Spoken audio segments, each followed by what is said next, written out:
Jonny Fairplay. Damn, I'm stoked. I am so pumped. First of all, I mean, so much awesome stuff went down. For me, winners at war. We go into this season, brother, and we talked about this over the years of us doing the podcast. Like, could there be a legend season? No, it's not a legend season. It ends up being all winners. And we were wondering, is this going to be, the greatest season of all time? Earlier in this episode, when Jeff's from his garage tribal council set up, he claims it's the greatest season of all time. I don't know if I can claim that. I think it's a very top tier season for sure. And I tell you what, dude, this finale was one of my favorite finales in many, many seasons for many reasons. And quite honestly, the lack of the finale live shit show that they sometimes have with, little kids talking and fucking nonsense and bullshit. I would rather see, like, we saw 3 hours of Survivor, Jonny Fairplay, and it was 3 hours that I thoroughly enjoyed on my patio with my family. I literally cried. I mean, I know I texted you through the episode. I saying I cried probably 10 times. I had tears running down my face multiple times because I'm a sensitive dude, and there was touching moments. I laughed, I cried, I stood up on my patio, I jumped up and down, I cheered, I rooted for people. I was like battling of like, wow, I love this person, I love this person.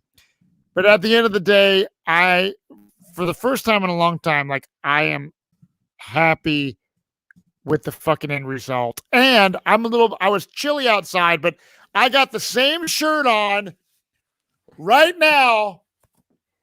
Tony Nachos shirt available at johnnyfairplay.com. Collector's item. I'm telling you what, Tony Vlachos, we said it. We said it on the podcast. Matt, you're a little choppy. You want to jump out and jump right back in?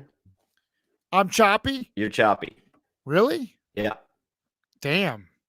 I'm not choppy on my end. You're choppy. I just asked the... Huh.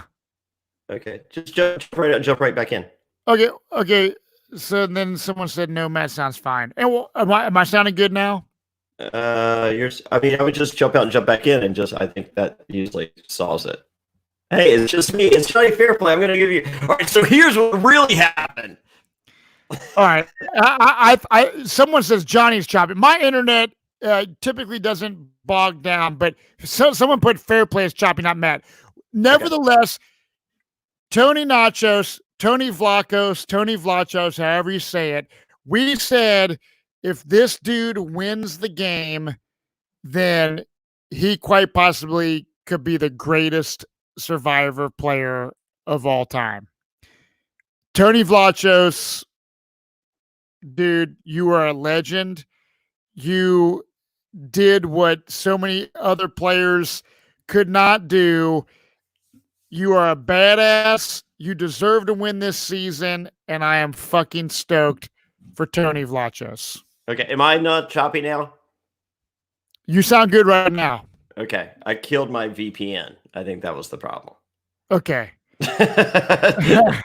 Jonny Fairplay attempting to illegally download Scoob throughout the day. Epic fail, and decided to crash the first 2 minutes of his podcast. Dude. Yeah, Johnny, I mean, this is why, like, if I'm on a season with Jonny Fairplay and Jonny Fairplay is like, oh, yeah, we're tight, Matt, we're in alliance, and then Johnny votes my ass out, it's the same thing tonight. He's blaming the fucking, the fucking internet problem on me. But anyways, dude, we have a king. Sandra Diaz Twine, 2-time winner, female queen. She's the queen. She's the queen. And anyone that wants to call Denise the queen slayer, go ahead. She's still not the queen. Sandra's still the queen. The only 2-time female winner. I'm sorry, she's the queen. Yes. So, if you got a problem with it, that's great. We're all entitled to our own opinion. I am holding in my hand right here a Manscaped Perfect Package 3.0, complete with the Lawnmower 3.0. We will be giving this away later in the show. So just throw up your I need to Manscape in the comments. We will randomly select one here in the next little bit. You're right. Sandra, well, we're both right. Sandra, still the queen, but we do have a new king of Survivor. And I think it was up for debate going into the season. I think, plenty of people could have called Russell the king, even though he never won. Some people could legitimately call Boston Rob the king. I mean, anyone to play 188 fucking days of Survivor, that is a pretty strong resume. But for Tony to not have a single vote against him and play what I consider one of the most flawless games I've ever seen in the history of U.S. Survivor, he's the king. So he beat 19 winners. He beat the flawed concept that is Edge of Extinction. He is the greatest male champion I've ever seen play the game. And kudos to Tony. You are, sir, indeed, in my book, the king of Survivor. Oh, dude. I mean, unbelievable. I mean, this finale, dude, I absolutely loved. Because for many reasons, dude. I mean, the Edge of Extinction challenge, okay? It's like, it's day 35. Everyone's been out on Edge of Extinction. They come in to this battle, and Natalie literally has 3 advantages because she's been on Edge of Extinction since the beginning, and she has fought her way through, and, she got to do all these crazy things with fire tokens, dude, the extortion deal and all these different things. So she not only has the 3 advantages going into this challenge, but she also has an idol, and she has the friendship of everyone that's been on Edge of Extinction. So we kind of saw this when Chris Underwood was on Edge of Extinction, this relationship that the people that are on Edge of Extinction have this bond that maybe the people in the actual game don't have. That's something to be said. I mean, I was rooting the whole season when I've watched Edge of Extinction, which I'm not a fan of. I kept telling my wife and shit, I'm like, dude, Natalie is a fucking beast, man. Like, Natalie's a badass. Natalie's dope. She fucking rules. And I still think that. I think that Natalie is, for me, if I look back a couple years from now and we're reminiscing on season 40 Winners at War, one of the memorable things I'm going to take away from this season is going to be Natalie's perseverance on Edge of Extinction. I really loved watching her. But at the end of the day, I feel like if she would have come back and won the game, I think, I told my kids, like, if, like, we had our pool open like a couple weeks ago. Well, about a week ago, it was nice. We swam, but right now our pool water is pretty fucking cold and we're out on the patio. I said, if Tony Vlachos does not win this game, I'm jumping in the fucking pool tonight, which I did not want to do. So I had my shirt ready. I don't. Did you see the post I posted? I tweeted right before we went live. I was so scared last night that we were gonna get fucked by this Edge of Extinction twist because I'm just running through. I'm like, going into tonight, I didn't feel this was the greatest season of all time, and I mentioned it last week. I was like, what would make Jeff Probst say that? And I'm like, it's fucking Boston Rob winning that fucking comeback challenge, going in with a fucking idol in his fucking pocket and fucking up it. And Jeff going, see, wasn't that great? And so I had a t-shirt made and you can see it on my Twitter. Here we go. I'll hold it up here for everyone. It says Tony was robbed, apostrophe D. Tony was robbed, and it has the Monopoly man with the Boston Red Sox hat carrying the bag of money. Yeah. And so I had that made last night just because I'm just like, well, fuck, like, you know, if this motherfucker ruins our season, I'm gonna make a fucking dollar off of it. Well, we know. And I'm so, you know, I feel that me having that shirt, that graphic done, I feel like I saved that season. because if I don't make that, Boston Rob wins, and I'm fucking furious, and I'm just like, no, I was so scared. I'm just like, this shit set up for a fucking Boston Rob. Come back. As far as Natalie's ownership of the Edge, we'll get to that in the final. I think the final jury questioning was very telling in what happened there. And I think it also, I don't know if Jeff understood how other players and pure players and lovers of what we consider the honest version of the game is. Mm-hmm.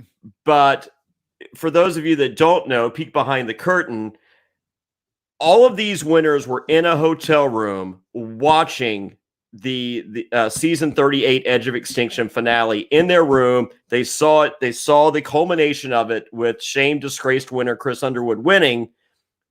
An hour later, they're heading to the airport, getting on a plane, going to Fiji that night. Mm-hmm.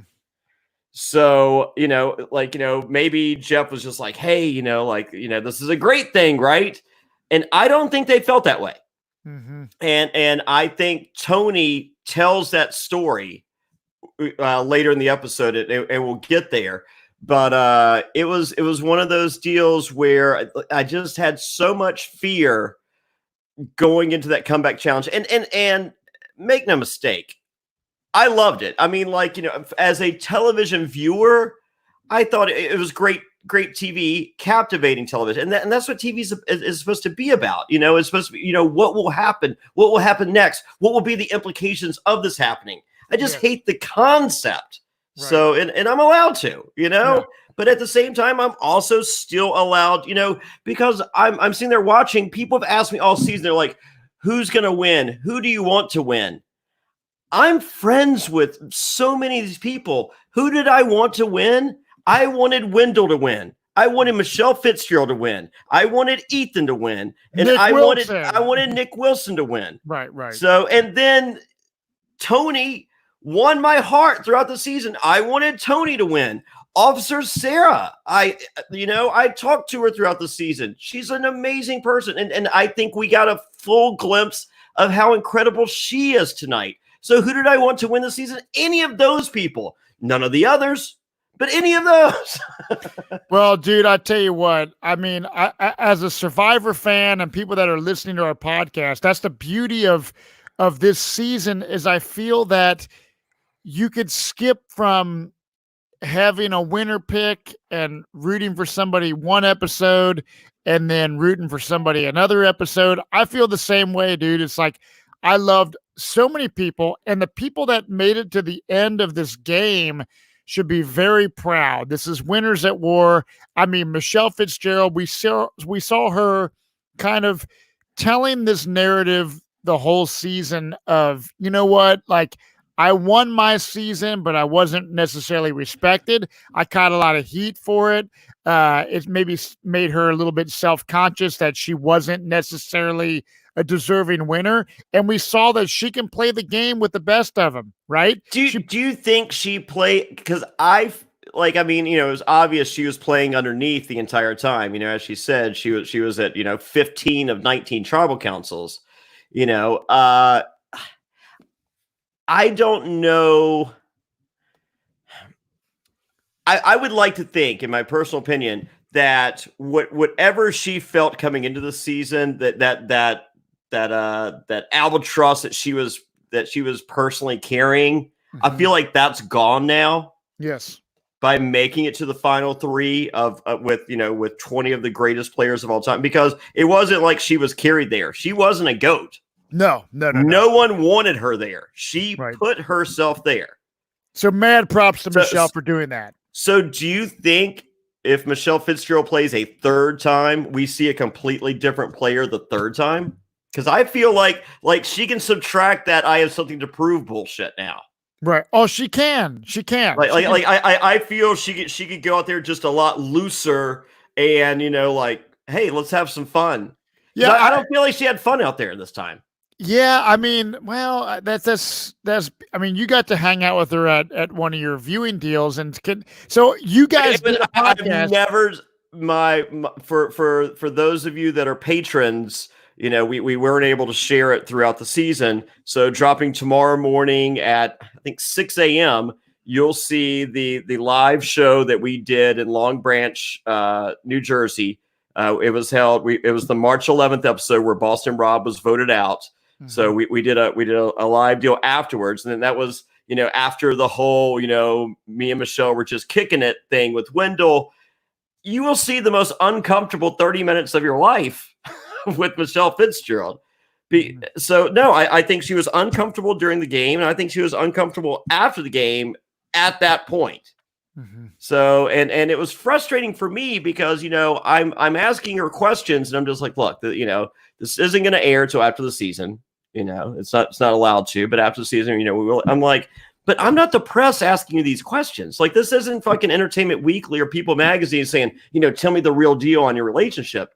This is your friend Johnny talking about our friend Wendell, and we got our other friend Nick sitting here. And there was nothing loose about it at all. And fast forward 45 minutes later, and then the Michelle that I know and love is back hanging out. Right. So I felt she played and props to her. So the first time she plays, she wins a season that production doesn't want her to win, and she wins. Right. And this time she plays a game where I kind of feel that her biggest enemy was herself. Yeah, I hope that at the end, if I'm Michelle at the end of the day, I love Michelle. She's super fucking cool. And, in a game where you're playing with all winners to make it to the final, three, mad props. You should not feel shitty. I thought you deserved to be in the final three. I just feel that if I'm looking at those final three, Tony Vlachos has played a flawless game and he wins hands down, and that's what happened. And I'm fucking happy about it. Yeah. I really am. Not taking anything away from Michelle or Natalie, but at the end of the day, yeah. Natalie got voted out of the game. As much as I thought she was badass on Edge of Extinction and came back and played this amazing last, hurrah, the sprint to the end. She played as best as she could. She tried to blow up Tony's game by telling everybody, hey, listen, I've been on Edge of Extinction and we all think that Tony's the fucking best player. And I think that, she was trying to do whatever she could to tell Sarah Lacina what people think of Tony. So she was pulling out all the stops, Natalie was, but I am so thankful that Tony at the end of the day comes home with a win of $2 million, dude. Now you always rant and rave over Survivor Australia, which I have not seen.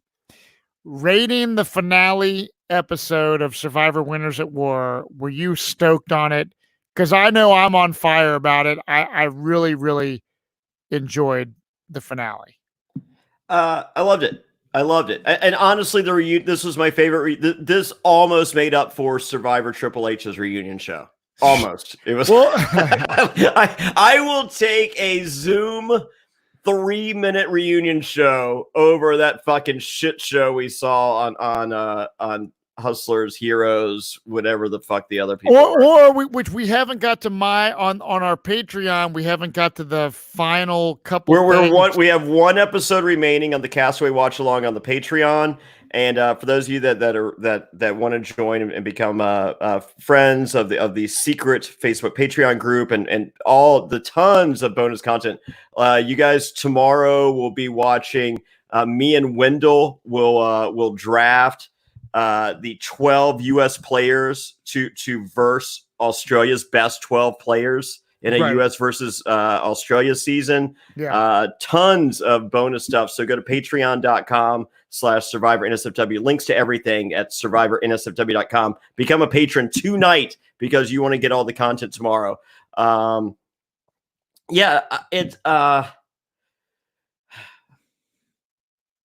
was your question? Well, no, all I gotta say right now, dude, is this season was a great season. And you said we were talking about the finale. There was no finale tonight, and someone asked here in the comments, they're like, "Was this the talking about the reunion show?" There was no reunion show. So was this season 40 no reunion show? Worse than the Caramoan. Oh, the Caramoan. Yeah, well, see, I haven't seen the final episode. I'd imagine that you have tons of interview questions, and you just go on. You're just like, let me break it down for you, Jeff. Oh my God. So I can't say that yet. I'm just imagining that you're going to hold court. They're going to be like, Matt, you finished 13th, but oh man, do we have some stuff we need to hear from you? Well, here's as much as the Caramoan finale was terrible, and I'm not even on the stage with my cat. There was no reunion at all here, but and that sucks. Like I really feel bad for this cast for that. However, everyone on this cast has won $1 million fucking dollars, and they've had their own reunion show that was pretty dope in the past. So honestly, dude, 3 hours of Survivor on a season like this, I'll take all. I mean, I could not imagine the show we would have seen if we had a live reunion. Right? How furious would you have been? I would have been, and I would love to see if. But at the same time, like that double episode last week. Yeah, it was pretty. That was kind of so. Maybe you take an hour from this week and shift it over there. Yeah, I mean, I would love to see the Zoom finale. I would love to see a 1 hour reunion show on CBS.com tomorrow. But at the same time, like I'm 100% stoked. The only thing that I wish we could have seen was it's kind of like at a sporting event or a live music concert. We're talking about this quarantine. Bands are doing streaming, and they're talking about do a drive-through concert, like a drive-in movie theater where a band would be on stage. You'd pull your car up, you'd turn on an FM radio signal, and you'd hear the fucking soundboard audio. There is nothing like being at a live concert. There is nothing like being in the room of a finale and the energy when Jeff Probst reveals that Tony Nachos is the winner, and the excitement. We got to see a little bit with his kids, and I thought that was cool. We're all in this together, you guys. Like that's the only beauty I see. The CBS Survivor Instagram and Jeff Probst Instagram leading up to tonight. Johnny, you and I were talking. I was on the CBS Instagram or the Survivor Instagram tonight. Oh yeah. I forget aside from that. Yeah. The Dream Alliance with you. The Dom. Dream Alliance. Who knew? Right. Oh my God. I gotta send Wendell a check. That's right. But you and I were talking like, man, what is it going to be? Is Jeff going to be like at the LA studios soundstage somewhere? And then you texted me and we were like, wow, he's fucking doing it from his garage. So the reality of this situation, season 40, this quarantine, this bizarre turn of events, I think is going to be a memorable thing in the history of Survivor. Like we're going to be talking about this like, man, I mean, we sure as hell aren't talking about last season of Survivor ever again, pretty much. But we're going to be like, man, remember when they did a freaking, live thing from Jeff Probst's garage. I thought it was pretty fucking cool, man. And I dug it. I was all in. I thought the garage was awesome, and I meant to start the podcast with this, but I was a little choppy. To all the assholes that don't know me that felt the need to DM me tonight, go fuck yourselves. Just want to get that out there. The fact that you think you can send me a fucking DM on the fucking Survivor finale for whatever stupid fucking reason. Jump off a very, very tall cliff and then go to fucking Walmart and shake hands and cough on each other. I mean, Jesus Christ. Why in the world do you think I want to answer? Who do you think's going to win tonight? Go fuck yourself is the correct answer of who's going to fucking win if I don't even fucking know you, you fucking ass. I mean, like, what are they doing? Literally 50 motherfuckers that don't know me DMing me. Across social media during the show. Well, thank God that I don't get that shit. I'm like, are you kidding? Like, what entered your brain to be like, hey, I know Johnny does a podcast. I would imagine he's attempting to enjoy with his family in addition to fucking taking notes. Yeah. But well, and I know that the podcast immediately fucking follows it. And I know there's a podcast from last week in which he answered all these fucking questions. But yeah, let me just go ahead and shoot a DM to a motherfucker I don't know and ask not one, but most of them 5 questions. Who do you think will come back? Who do you think will be the first? I'm like, are you kidding? Yeah. Is this a rib? They're just excited. I see they say they love you. It's like I don't look at my phone really. You know what I mean? I post like, oh, I'm gonna I got my torches lit and shit. I got but I have friends. I mean, like I'm shooting a DM to Wendell. Like I'm just like, man, this fucking. I mean, yes. Mm-hmm. It's a fucking friend, and it's quick, and I wasn't asking for a response. I'm like, damn, man, this is close. Just do what I do. Listen, everybody, when I don't want to answer Johnny's text or whatever, I just put my phone on do not disturb. Yeah, that's all you gotta do. Yeah, it's because I use my phone. Like you're old school. You do your notes on the legal pad. Like I do mine on my phone. But I like to, shoot a tweet every now and then to say, hey, come check out the podcast, honestly, in the history of doing this fucking podcast, never has it been what it was tonight. Well, this was an epic episode. We see, Natalie kind of has 3 advantages and she's blowing it.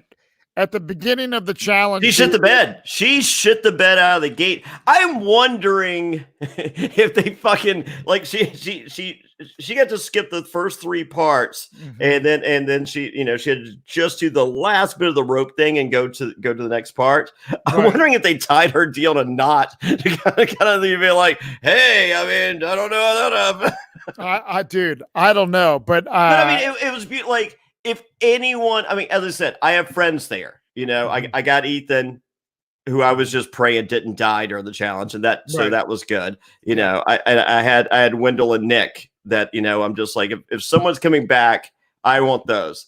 However, truth be told, the best story of someone to come back by far, Natalie Anderson. Oh, 100%. And she gets back in the game, dude, and then barely. Wendell was this close. I know he was. I know. I thought what do you think happened? What do you think happens if Wendell comes back? I still don't think someone from Edge of Extinction wins this game, dude. I think Tony Nachos. I'm gonna forever call him Tony Nachos. I think Tony Vlachos. I think he works with Michelle. Yeah, but Natalie works with Michelle. Yep, it's the same kind of scenario. So do you think that they target? I mean, I guess there's no. I mean, Tony with his idol.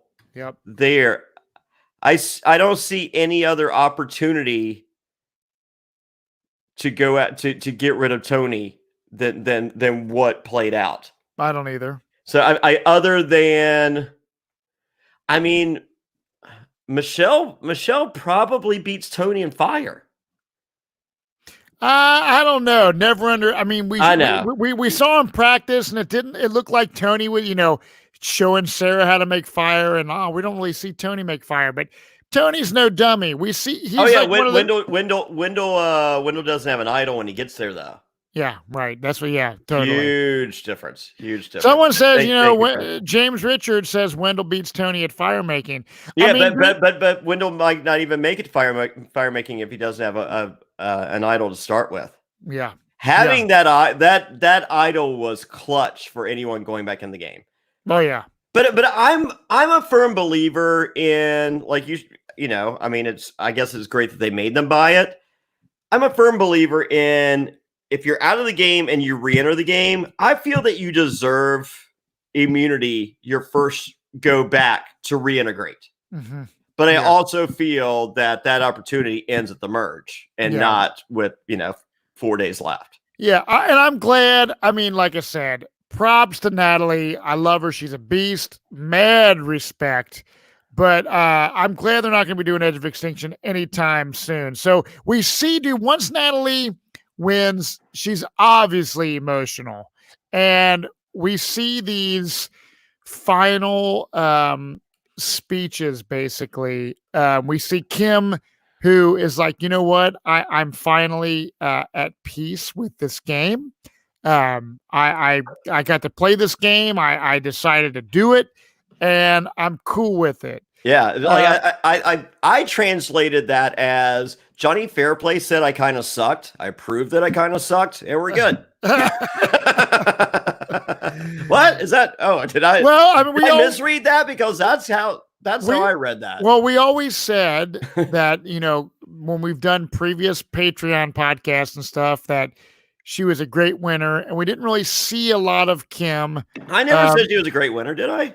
No, I know Russell Hanson. We've said, like, she was she's a great winner of a shit season. Yeah, but so anyway, she feels a piece. I don't even know if I don't think I ever on my great winner list. And then we go to Tyson, dude, who was emotional. He's like, man, for 10 years, Survivor was like, I felt like this game features all the quirky things that I'm good at into one thing, right? He wins the $1 million. And he actually is able to have a financial stability for his family. He's a dad, and as a dad myself, and I'm sitting there with my kids watching it, dude, I'm tearing up because he's like, dude, he says, like, for 10 years it was Survivor, Survivor, Survivor, and we all know that Survivor is like upper echelon, dude, of the shit that we've done in our life. Like, we've done a lot of cool shit, but Survivor is one of the top things. And Tyson's like, dude, being a dad encompasses everything that I'm about. And to finally let go of Survivor, that's a beautiful moment. I knew this was going to happen on these Edge of it, because we saw it happen last Edge of Extinction. Yeah. Tyson learned that being a dad is a better job than being on Survivor. Yeah, which it is. He's pretty good. He's pretty good at both. That's right. Oh, yeah. I like Tyson a lot. We see Amber. She's crying, saying, I came out for one reason, and that's for Boston Rob. They've and if I were the other 19 players, I would have been like, yeah, that's kind of bullshit. Oh, you mean why? Because she came to fucking help. Like, because everyone else got someone to help them play the game. Well, they're winners, so it's like, what, it is what it is.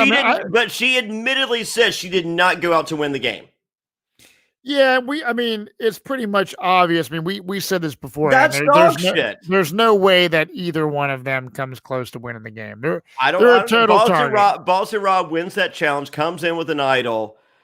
There's a difference between him coming in that final stretch and Natalie Anderson, and we'll get to it on that final jury. There's a possibility that Boston Rob wins this game.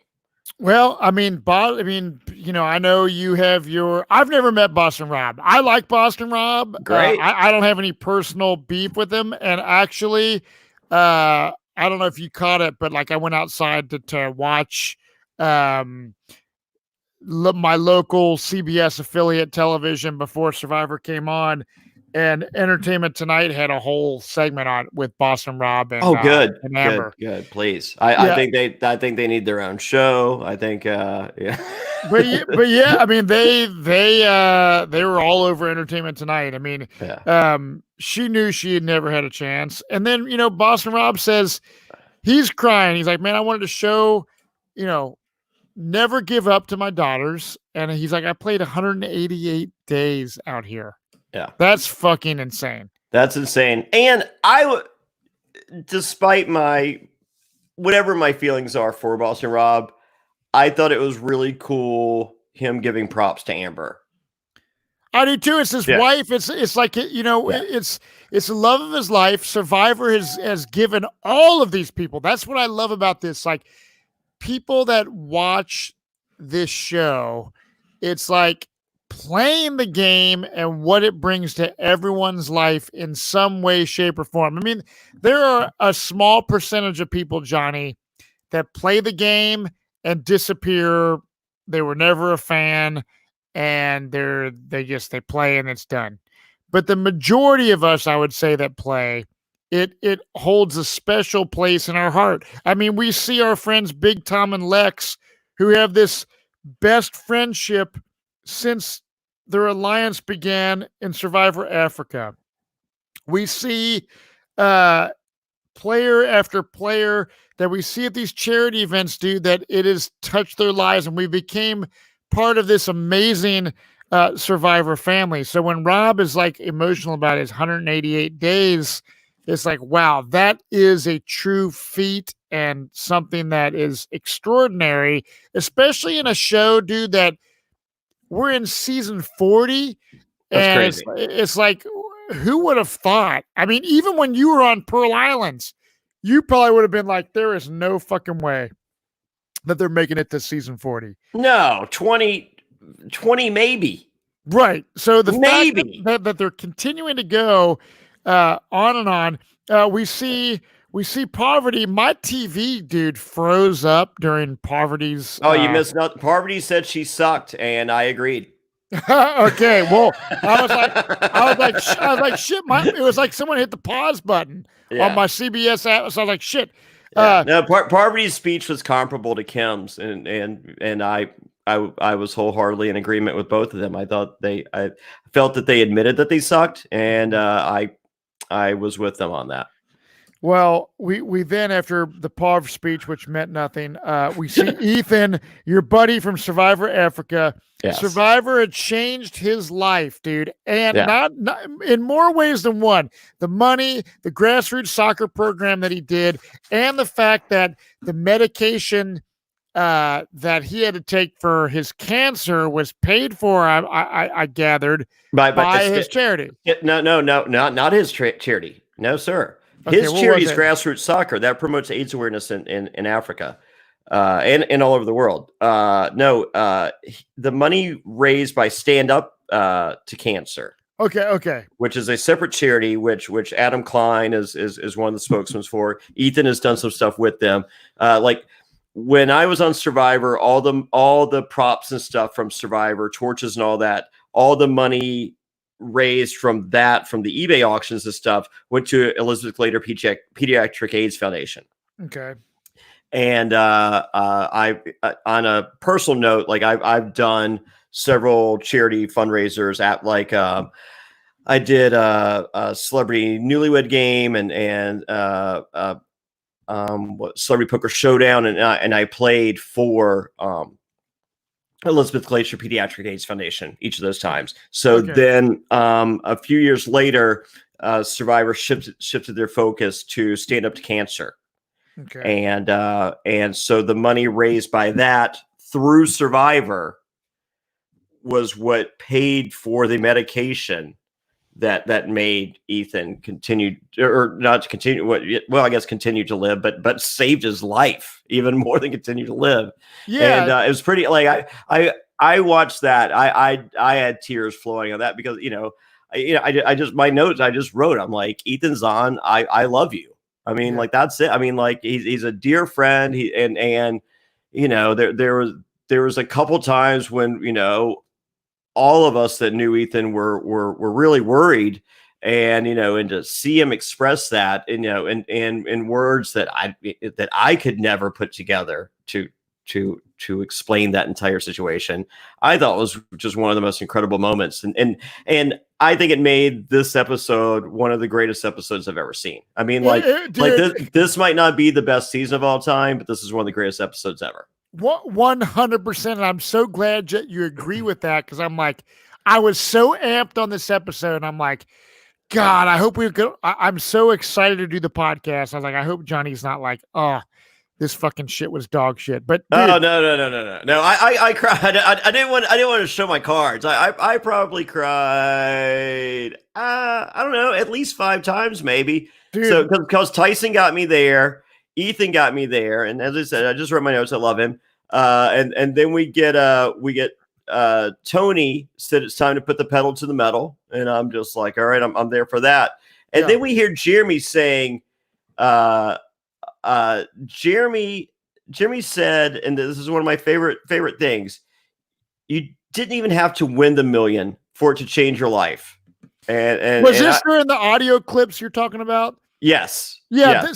Dude, this I haven't, like Jeff said, we gave these audio recording devices to the players to record these like statements of like what Survivor meant. And they show these flashback segments from the season. It reminded me of the rites of passage in a new school platform, dude. Yeah. And that to me, I would have sacrificed the whole reunion just for this. Yep. Paying homage, dude. I fucking loved it. We got to see the emotion and what Survivor has brought to the table for all these players we love. And it's crazy because, we're obviously, you get down to the end like, oh, Tony's playing this great game. But, dude, Jeremy and Adam Klein, like just swinging for the fucking fences when he tried to play that idol earlier in the season. And there were so many great moments with Ethan on Edge of Extinction. And it was just overall a beautiful season. And yes, the finale, dude, I mean, I don't know if it was a blessing in disguise that this quarantine happened to make it that much more emotional and shit for all of us. I feel like the edit of last week changes with what they knew they were working with the finale. Right. So I think as amazing as tonight was, that could have potentially been split up over 2 episodes. Mm-hmm. Maybe not. Yeah. But if it's not, I think they kill so much shit hits the cutting room floor tonight that I'm so glad is there. For the same reason people ask for 90-minute episodes throughout the season. Yes. We essentially got 2 amazing 90-minute episodes. Yep. And a 3-minute reunion. Perfect. Perfect. We figured it out. I mean, like, Sia can fucking tweet the fucking winner. Whoever she wants to give, $50,000 to or whatever she wants to pay this year. Right. Yeah. So, yeah. I think Sia should give out $20,000 to the best T-shirt of the season. Yeah, the Tony Nachos shirt. Yeah, Tony Nachos. New season. Who dis? Any of those? Yes. So, dude. So Natalie, they go back to camp. Natalie realized, she left the camp on day 2. She's back in at the very end. She's fucking happy. We have Natalie, Tony, Michelle, Ben, Denise, and Sarah. And Natalie starts putting a big target on Tony, saying, listen, everybody, everyone at the edge says Tony's playing the best game, which I think is a brilliant move by Natalie. And if you're Natalie and you're going from the Edge of Extinction back into the game, you have to do some bold moves and just like, what do you got to lose? You really have not that much of a chance to win the game. So why not just stir shit up? So that's exactly what I would do, dude, is call out the biggest and most threat to win the game, Tony Nachos. and that's what she does. And here's the thing, dude. We see Tony and Sarah talking, and Tony is worried about Natalie. Like, dude, Natalie's got a good story. What if Natalie's this? What if Natalie's that? And no one, I mean, Tony sees a lot of things coming, dude, that even Sarah, who I think is a great player, Tony said, what if Natalie has an idol? Oh, no, she doesn't have an idol. And he's got this intuition in the game, and we've seen it the whole fucking time, dude. Tony has known what is going on. He's been extremely smart going into tribal councils and strategy talk. And I mean, dude, this guy is. I mean, I don't think we're going to see Tony going to a lot of charity events. He's probably like, "Fuck, man." I mean, you saw his house. He says on there, he says he doesn't leave his house, he doesn't leave his state, he doesn't go on vacation, he doesn't watch sports. Like, he works and he loves his family. That's, I mean, I talked to him about charity events, and he was like, "No, I don't do anything." Right. So he's a very private, nervous, I want to meet Tony. Yeah. Tony, I want you to come to my house with your family. Jonny Fairplay will hang out. I mean, Tony has said he's doing our podcast. Well, that's already locked and loaded. We're knocking that out. So that is happening. But so go back to that scene. You have Natalie saying everyone on Edge is obsessed with Tony. Right. So and Tony takes notice of this. Mm-hmm. But you have Sarah immediately saying, "Well, I would never reward Natalie for living on the edge of extinction." Mm-hmm. And it's like, this is our first glimpse at what these 20 people saw when they watched season 38. Right. So yeah. I don't think, as amazing as a single episode as, shame disgraced winner Chris Underwood's win was, I don't think they respected it. Right. So I don't think they have any problem. And I would say this too, Chris. I don't think anyone has a problem with the individual that Chris Underwood is. Honestly, one of the nicest. He's cool as fuck. He is cool. He's so cool. Especially after Jonny Fairplay's given Chris Underwood the ultimate shit talk, like relentless at Hearts of Reality last year. He was still rolling with the punches. Yeah, no, I mean, he's an awesome dude, but I think that was our first glimpse into what people that love and respect the game, they're just like, no, fuck that.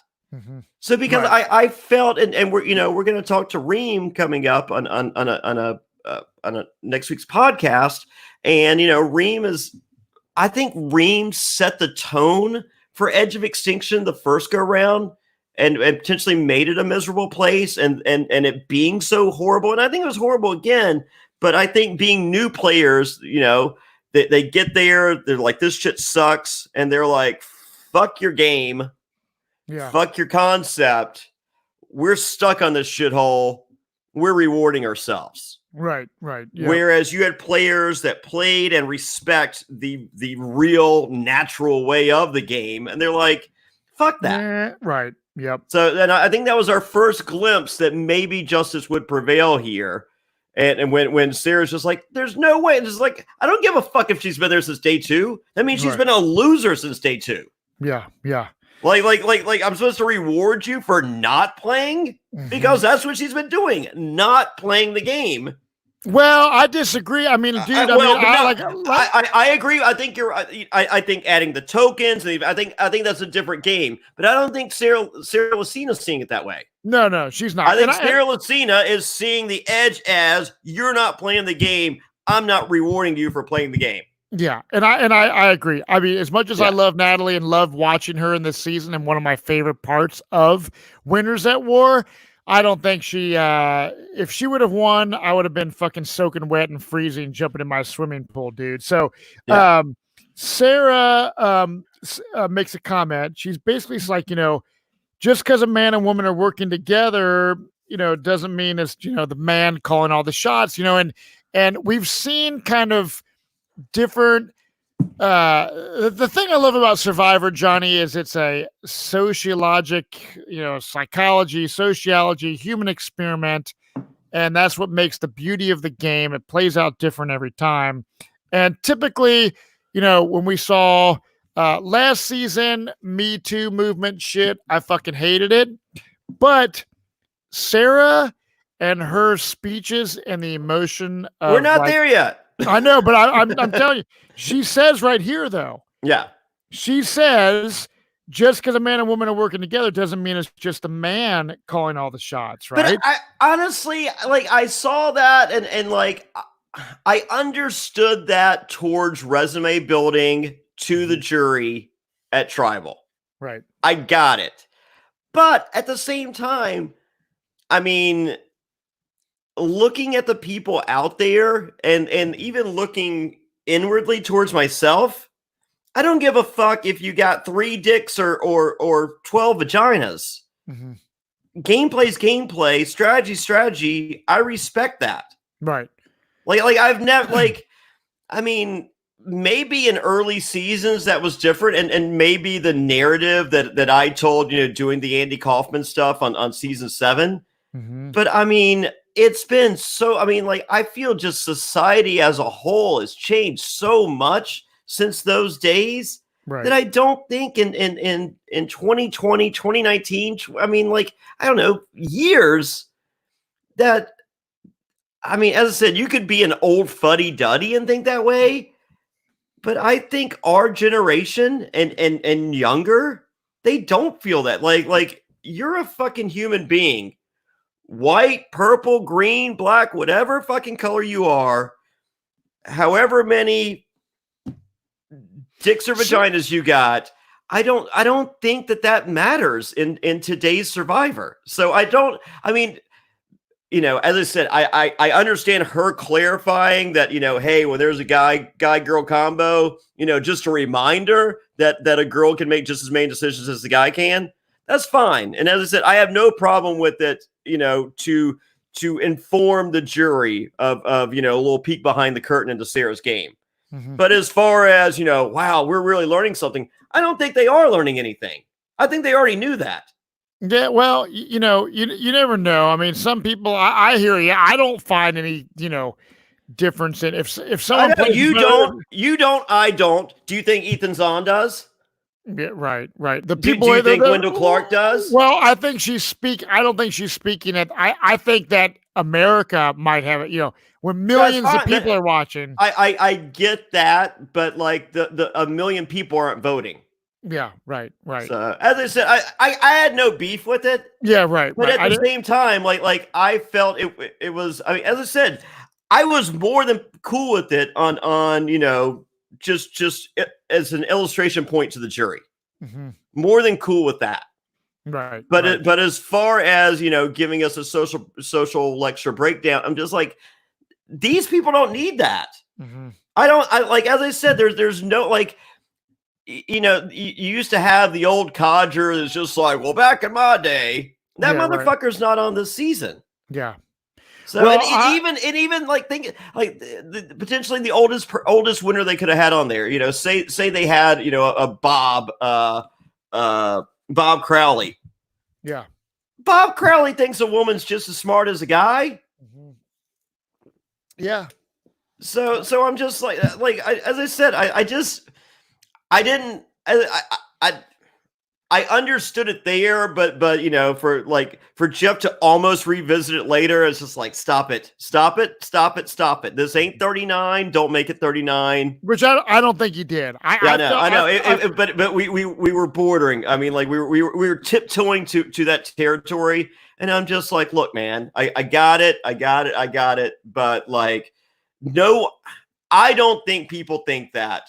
I think the 20 motherfuckers playing this game understand the difference. Understand that a guy and a girl are exactly the same when it comes to the ability to make a decision. Right. So, Jonny Fairplay, we go to the immunity challenge here. Whoa!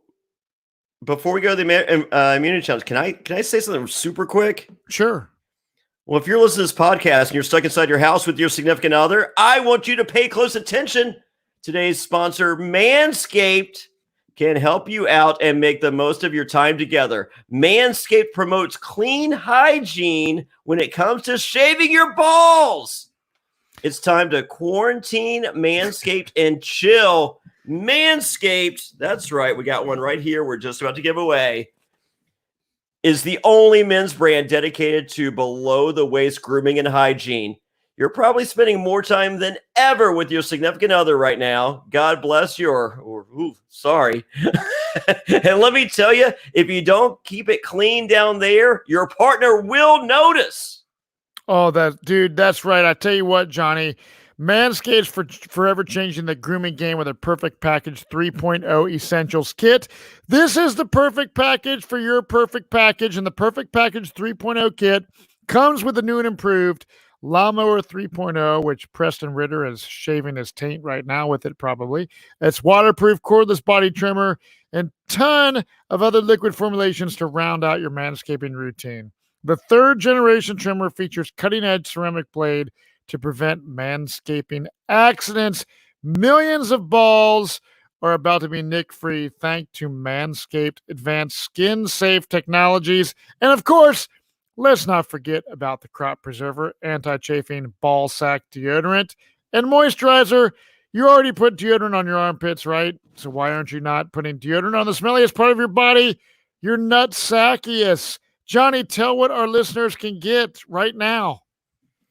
Well, subscribers will get new replacement blade refills for your lawnmower trimmer delivered to your door every 3 months, making sure your trimmer always stays so fresh and so clean.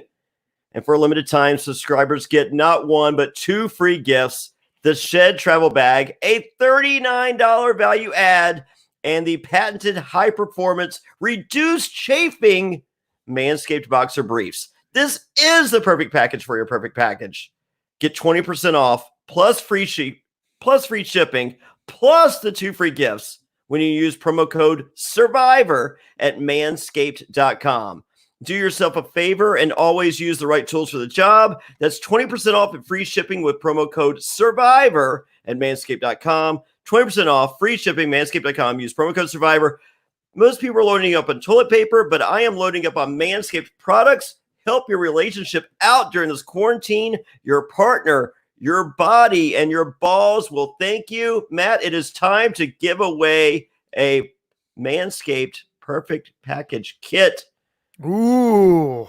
Now, I'm going to scroll through and look for the first one that I see, just scrolling randomly. What did I say to say? I need to manscape. I need to manscape. So let me see if I can find one right here. Barbara Robinson. You need to manscape. I love it. Is this true? All right. Well, if you say so. I think someone's going to have a great weekend. I suggest you turn on the light on the Manscaped in the shower. I can show you my taint. Sweet. Congratulations, Barbara Robinson. Hit me up on social media, and we will work that out. I will send the Perfect Package 3.0 kit. Hey, I want to thank our good friends at Manscaped for making it. I figured, hey, it's the finale. Let's do something special. So, and I want to tell our listeners this. So, even though it's the finale, right, and Survivor, we don't know what's going to happen with 41 and 42. We saw no preview of any kind of season, which is the first of its kind ever because we're in quarantine. So we don't know what's going to happen. But I do not want you guys to get disappointed because I promise you, as listeners of the Survivor NSFW podcast, as well as patrons, we are not slowing down. If anything, we have ramped up more so than ever. We already have had, Sunday, Johnny and I did 2 separate interviews. Well, Johnny did 3. Yeah. But we have, I don't even want to give out any hints at all, but we have so many. This will be the greatest off season in the history of the show. We did a podcast on Sunday morning at 11 a.m. and our guest was in tears. Mm-hmm. So, and that's not even dropping next week. Right. I mean, and then to have the special content with Wendell and I drafting the 12 survivors that would represent the U.S. Tribe versus an Australian tribe is honestly one of my favorite strategy podcasts that we've ever done. We're also getting back together with the Survivor specialists, going over our draft picks. I have no idea. I might have won this thing. Hell yes. Oh, sweet. Barbara wrote, this is very important. I will have Corey send his picks to Matt. Sweet. So, Matt, you have don't forget anyone that gets because I've got a lot of people that sent me their receipts. They ordered the Lawnmower 3.0 from Manscaped.com using promo code Survivor. I appreciate you letting me know. Don't forget, send pics of after you trim up your buttholes and stuff. Send that and of course your newly fashioned aerodynamic dicks. Send those to @Matt Bischoff on Twitter and @the Matt Bischoff on Instagram. Just send in a fair play. Just send in a fair play. Yes. And of course, if you buy a t-shirt from JonnyFairplay.com and I'm going through, I have 2 weeks of phone calls. Dude, someone just said, am I going to receive a phone call? You're going to get a phone call. The answer is yes. Yes. I mean, I just got like 8 sales of t-shirts right now. So no, this past weekend was Mother's Day. And I probably did 60 cameos total for Mother's Day. Wow. So I'm trying to use every free second. I got 2 cameos tonight while we were doing this. You did? Wow. Yeah. That's awesome that you did cameos. I am up. How much are cameos, Johnny? $15. Go to cameo.com/survivor NSFW. It's crazy. How many have I done? I've done 325 cameos. Since when? Not too long. Like a year. Wow, that's sweet. That's like one a day. So no, like usually they're not one of they're bunched ridiculously. That's cool. So anyways, you guys, I just want to say that Survivor Winners at War, it's been so fun to podcast about, but we have so many amazing interviews and content. You do not want to miss a single second of it. We're doing our next Q&A tomorrow night. So any of you guys that have your questions about the finale, I opened up the thread earlier today in the secret Facebook group, but I kind of let everyone know, feel free to push all your questions to tomorrow. We're going to be doing that podcast tomorrow at 10 p.m. So go ahead and get your questions there. So once again, links are at Survivor NSFW for everything. But Mars, you're about to do your application video. Get any tips? Become a patron. We have 1,000 tips. if you want to know how to get on the show, we break it down how to get on the show. So just be a patron for 1 month. If you don't like it, I'll give you your money back. I don't care. So I've never had anyone try a Patreon that hasn't loved it. I mean, like we overkill with content. We do. So Johnny, we go to this immunity challenge, right? You have a big water slide. You got to get puzzle pieces, and you got to make 3 different bridges and climb over it. It's a fun challenge. I'm like, damn, I would love to do this. I would too. At first I was like, ew. And then I saw the water slide. I'm like, okay, I'm all in. Oh yeah. So a water slide makes a difference for me in anything. But of course, as soon as I saw that challenge, I'm just like, man, does this have Natalie's name written all over this? Oh yeah. I mean, Natalie was a beast in this deal, and at the end of the day, it's a 3-tier puzzle that you have to do. So you have to build these towers with blocks, and then put a circular type thing down for 1 level, then build your 2nd level, then your 3rd level. Perplexers Puzzles has got to make this, right? Yeah, and I tell you what, dude, I would love to do this puzzle. I said, man, I would love to go online to the Survivor auction and buy this puzzle, because as any fool knows, you can climb a wall, crawl through sand, but as every fan knows, Survivor Challengers won or lost at the puzzle, and we saw Michelle Fitzgerald kill it tonight in this. So the most successful players, as Michelle is, are puzzle masters. You can be one too. Perplexers Puzzles creates handmade miniature replicas of many of Survivor's greatest and most challenging puzzles. Find out if you have what it takes by visiting the Perplexers Puzzle store on Etsy or simply visiting survivorpuzzle.com.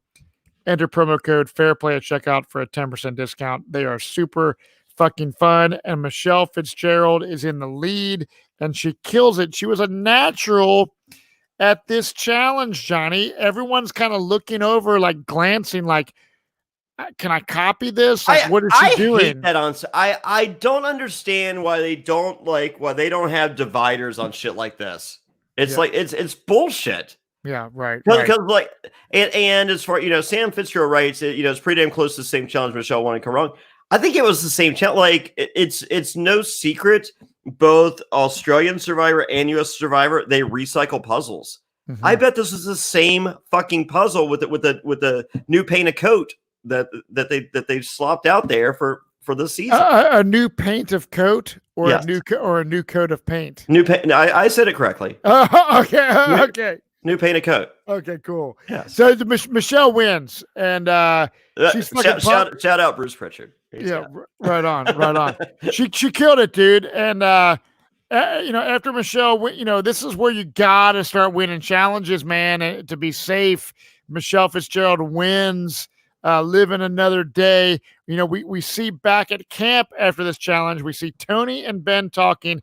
Tony wanting to split the vote. But Ben is not wanting to possibly screw Denise. We're seeing a side of Ben. Super quick. Did you notice when Jeff said Michelle won? It was like, Michelle's got it. She immediately fucking kicked it.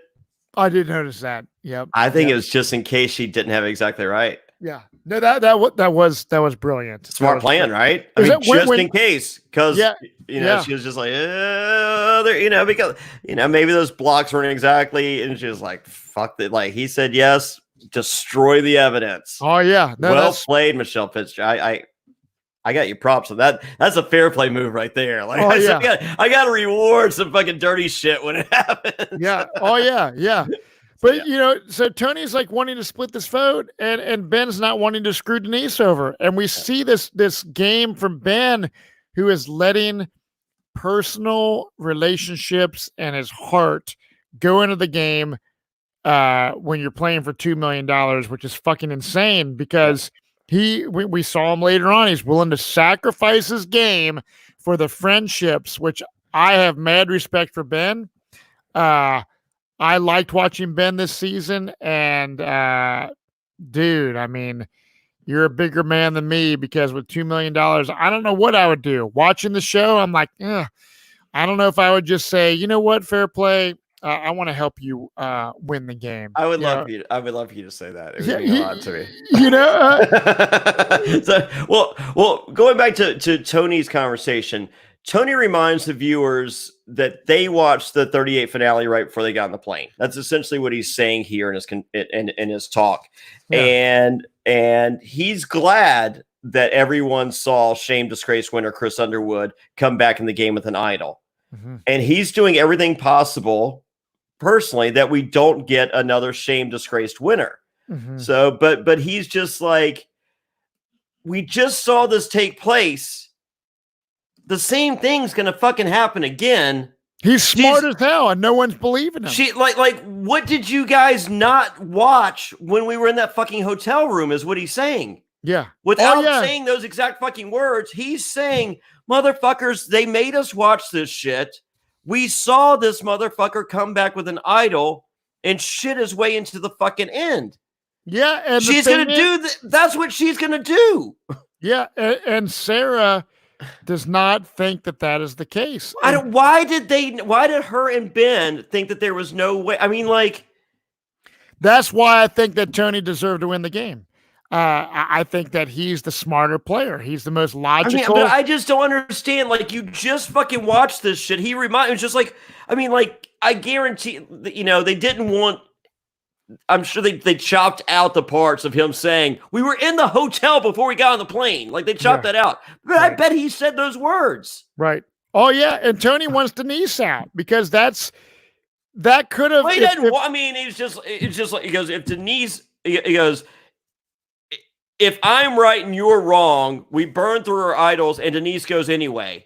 Why don't we keep our fucking idols to protect us fucking three? Yeah, and I thought it was weird. Like Sarah had the confidence to say that, listen, I hung out with Natalie, and Natalie would have told me if she would have had an idol, which was definitely not true. So Poor read on Sarah. I guarantee they had great, convincing conversations, but she also should have factored into it that when Natalie got there, Natalie went off with Michelle and talked. yeah, right. And if she didn't think that Michelle told her that Tony and Sarah were inseparable, and whatever fucking bullshit that Sarah floats to Natalie is nothing but bullshit. Right. Yep. She's on the Tony Express and Tony's on the Sarah Express. Oh, so yeah. it's not like Tony's calling the shots. Collectively, they are driving the train. Yep, they are. So I mean, like, so I'm sure Natalie told her everything that she wanted to hear. Yeah. Right. But it's like she's telling the person that she knows is not going to jump. Like Ben might jump. Probably isn't, so she's not going to share with him either. But she knows for a fucking fact that Sarah's not. Right. Oh yeah. Yep. I hear you, man. So at Tribal Council, dude, it's like this is where we see the whole Sarah giving the speech about gender biases and basically saying, if dudes play this like crazy strategic game and lie, cheat, and steal and do this, lying and stuff, they're considered a badass and their gameplay is, on par. But if a woman does it, they're considered a fucking bitch or something. Yeah, I don't think that's been the case for a long time. But I do agree that was the case at one time. But I don't think with these 20 people it is. Yeah, but just my personal opinion. Yeah, and she gets emotional, man, and she's like, dude, like I'm a strong woman. I'm owning my shit. I've ran marathons. I've done all this crazy shit, and it's just been weighing on me for 2 fucking years. That is what I noticed. That's there you so go. Amazing. Right there. Russell Hance does not believe. But there you go. You are correct. Russell Hanson 2020 does not believe that. I think Sarah fucking rules. She's doing jury management the whole time. And it's like it's really well done. Yes. Yeah. Yep. And then Jeff Probst says a couple nice things. I really dig it. And I say Natalie is smart again at Tribal Council in front of this jury for calling Tony out on being this huge threat. She's done this time and time again. Now that she's back in the game, to call him out in a public forum, she has the balls to say it. And then she's establishing what her gameplay is back in the game. She's giving the narrative to the jury. Hey, here's what I'm doing. I'm calling out Tony, and I want you to see me exploit him from the outside in. Right. So no, I mean, like everyone. I mean, like this is masterful across the board. Yes. So, I mean, like, it's totally, and we do get that, Sarah now wants to be referred to as Lucina by Probst because Probst does admit that he only gives the guys the nickname by way of their last name. Devins, Cochran. Did he call you Fairplay? That was Fairplay. Okay. Only the like that. That's why Cochran wanted to be Cochran because Jonny Fairplay was Fairplay. Yep. So Natalie plays an idol, and Tony's like, told you guys so. Then Ben plays an idol, so there's no votes. So you can only go back and vote for Sarah or Denise. And if there's a tie again, they don't go to rocks. There would be a fire challenge to determine that. And Sarah gets lucky here. They vote Denise out, and Denise is in her, little exit interview deal saying, you know what, I've gotten what I need out of Survivor. I am the Queen Slayer, and I did this on my own. And that's going to be, Denise has 2 claims to fame. I mean, I like Denise a lot. I like Denise personally. Yes. I think other than that one move, she's a bottom tier winner. Yeah. So she won the game. I think she was a GOAT. Like I don't feel that anyone drugged Michelle to the end. I think Michelle fought and scraped her way to the end. I think Denise was being drugged to the end. Right. So, Well, but once again, nothing against her as a person. Yep. So I just, I don't, people have their tiers. She is a bottom tier winner for me personally. Hey, but kudos on the one move. I mean, a one move resume is better than and a huge move at that is better than a no move resume. So we go, dude, I got like 10, 15 more pages of notes. I got to fucking crank through this or we're going to be up here all damn night. I fucking love this shit. So after Tribal, Tony is pissed because everyone played their idols and screwed up when he knew that could potentially be what happened. And that's what happened. They could have just voted out Denise and still had idols. So Tony is not wasting any time. In the middle of the night, he goes out with even like a little like a torch type thing from the fire. He calls it the midnight special. He has the shell that he collects the coals and then he dumps and then he dips the whatever is flammable to make little torches. And he was doing that throughout the season and we see it towards the end, but he explains in his final tribal council speech that that's what he had been doing the whole time, so no one would know that Tony was actually being Tony a lot longer in the game than you saw. Right. So and I was praying that he was going to find a fucking idol at night. Oh, dude, I was too, but he falls short. Yeah, and we see Natalie the next morning. Everyone's out at this point. They're up and they're trying to find idols.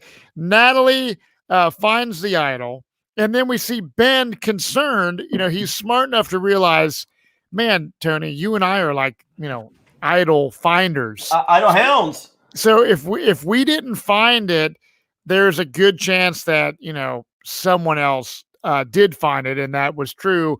Two of the best idol finders in the history of the game, bar none. Yep. So I think Tony, Ben, and Russell Hantz are 1, 2, and 3. Oh yeah, I agree.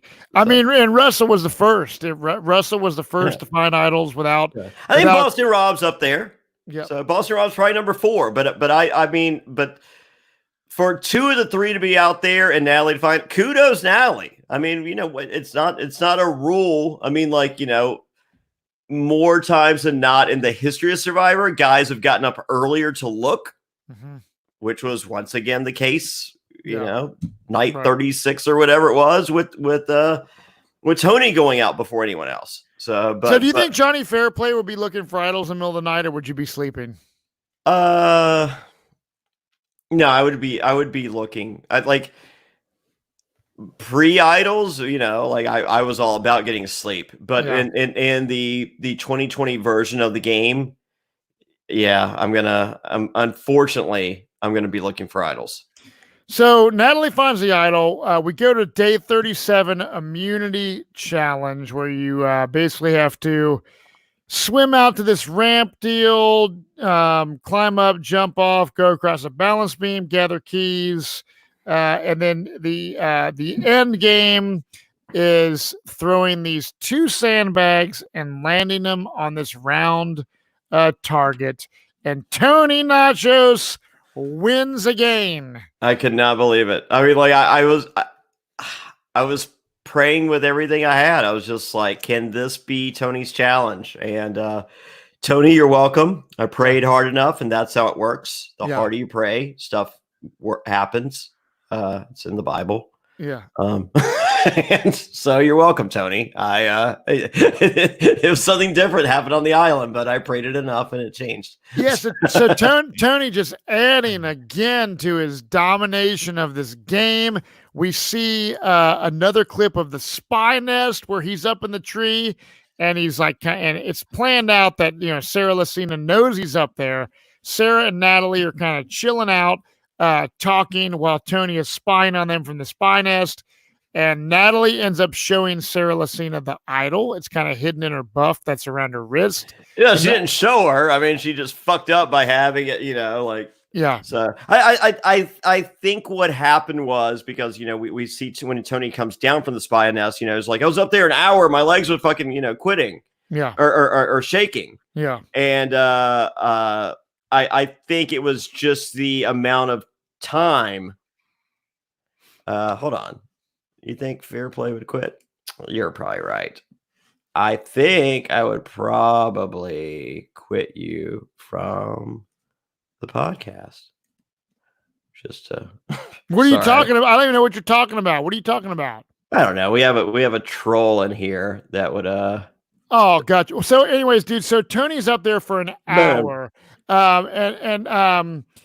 you know, he knows what's up. He knows now, along with Sarah, about Natalie's idol, which is good information to have. And then we see, you know, that when Natalie and Michelle are talking, you know, Michelle doesn't have anything. She knows that she is a target right now. Okay. And then we see one of the most beautiful things of this episode. It's something that I thought was very interesting. I wouldn't have predicted this. I knew that Ben and Sarah were tight friends going into this season, right? And I told you, Hearts Reality, Thick as Thieves, inseparable the entire weekend. Okay, yes. So Ben tells Sarah he's basically down with sacrificing his own game to help Sarah win the game. Ben says that friends are greater than money. And I'm just like, holy shit. Like, it's an emotional thing. I mean, Sarah is crying. Ben is emotional. And I cried. I did too, dude. It was props to Ben. Ben, if you're listening, dude, Sarah, you guys were so awesome on this season. And, you know, this is putting Sarah. I mean, Sarah just can't believe that Ben would do something like this. And I was like, wow, that is truly amazing, because for $2 million, Jonny Fairplay, you know, I know we do the Survivor NSFW podcast, but I'm not so sure I would gladly, easily lay down my game to sacrifice for you to win, unless we had some kind of deal where I'm like, dude, $2 million, I'll sacrifice myself, you win. 500 G's. Let's go. Yes. Yeah. Right. Yeah. Well, but one of the only rules, there's only two rules. You can't punch someone, and you can't conspire to share money. Right. So no, but I was looking at that situation, and I'm like, okay, the only reason Ben's doing this is because he knows he has no shot of winning, right? Mm-hmm. But I'm thinking, I'm just like, you know, I'm like, I feel the obvious vote is Natalie gambling and playing the idol on Michelle. That's what she's gonna do. Right. 100%. That's what she's gonna do. So it's just like, Ben, I totally respect what you're doing for Sarah, you know, but thinking you have no chance. I'm like, if you go all in and you're right, you're still there. But if you don't, Sarah doesn't have anything to build her resume. I'm just like, what a solid motherfucking dude. Oh yeah. But I still think I would have been convincing enough to be like, let's go all in on throwing our votes on Natalie, and she's gonna play that idol on Michelle. Yeah. Right. So, but props to Ben. Props to Ben. As I said, like, I can't say that I would not do that, because, as I said, if the writing's on the wall, if you don't see, if you see that you're gone and you can do something, right, noble, like you know who wouldn't do that? Boston Rob, ever.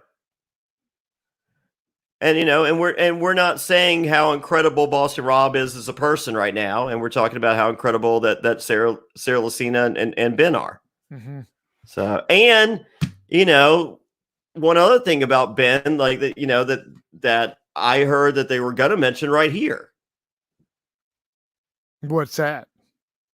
Do you know he served our nation's military? I do, but it wasn't mentioned. It wasn't mentioned at all. I'm a little bit disappointed that Ben shaved his beard off to his mustache. He did the Hulk Hogan. Yeah, he did. Hey, you know what? So I'm shaving tomorrow. Well, that I just wanted to get through. I just wanted to get through this season. mm-hmm. I'm shaving. Do you want me to send you the clippings? Yeah. Well, yeah. You don't have to send them to me right away, but I would love to have Johnny. Well, I Fairplay. mean, I go to the mail every fucking day. Someone's Yes, becoming a new patron, and I gotta. I would love to have Fairplay's quarantine beard on my wall. Would you? Yes. Is this enough? It's enough. Seems like a lot. It is. It's enough. It'll look like a bunch of bad. It'll look like a bad batch of Preston Ritter's pubes when you send it to me. Perfect. That's the look I was going for. So that's great. So night 37, Johnny Fairplay, Tribal Council. Sarah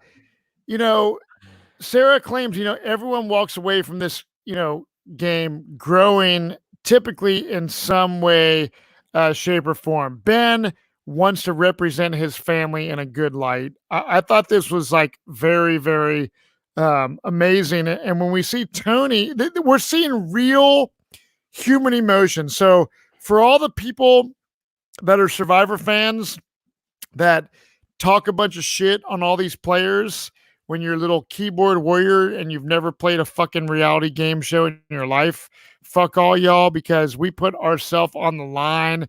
We're vulnerable and we see this human emotion here. I mean, Tony's saying, dude, people watch this on TV, but they don't really fucking get it unless you're out there doing it. You can talk so much shit, say this person did a good move, a bad move, whatever, but it's, creating these bonds and these relationships, dude, that last a lot of times for a lifetime.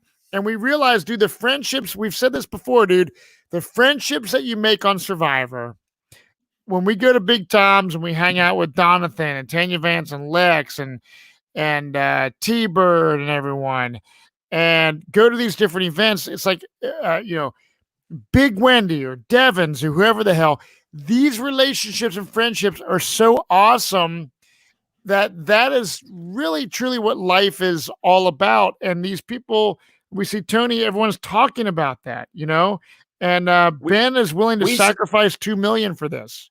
We saw a showcase of incredible human beings on tonight's show. We did. I mean, like I think more so ever in the history of the show, just a showcase of what incredible human beings can and are. Right. Yeah. I mean, I'm just like, Tony, Sarah, the will of Natalie Anderson, Ben, just collectively, I was just like, fuck. I mean, I didn't even have a problem with fucking what Boston Rob said tonight.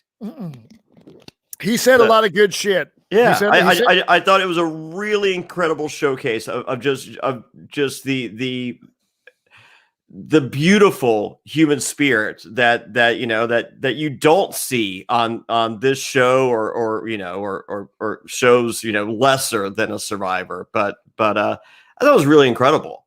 It was, and Natalie plays her idol. Ben is out. I'm like, man, Ben fucking rules. Like, I was shocked that he really sacrificed himself when $2 million are on the line. But dude, props to you. We go to the final four: Michelle, Tony, Sarah Lacina, and Natalie. And do you love this challenge?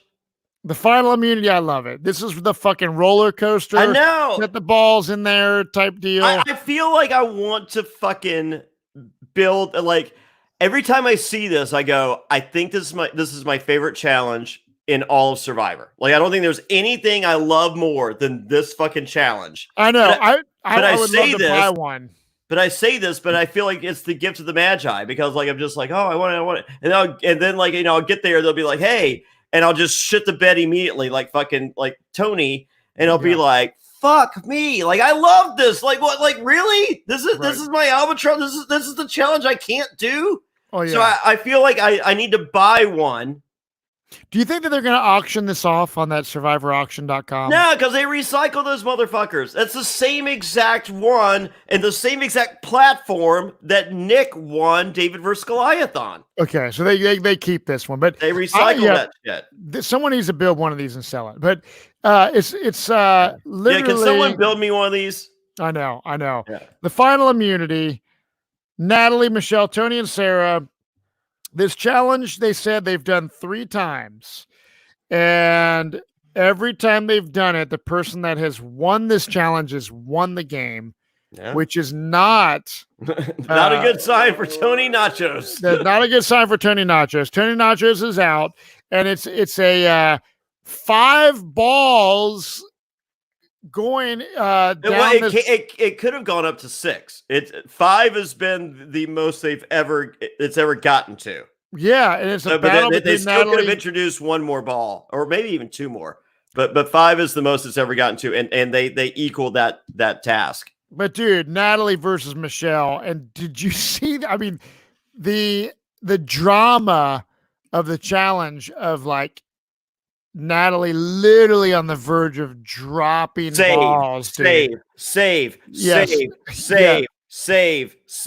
Incredible. Mm-hmm. Yep, it was incredible. Natalie wins, unprecedented turn of events. This is like what Chris Underwood did on his season. Almost. She's got an idol. Almost. She's won. I mean, it's just like, dude, going into day 38, Natalie is proud. It's like she's got the biggest decision of her life.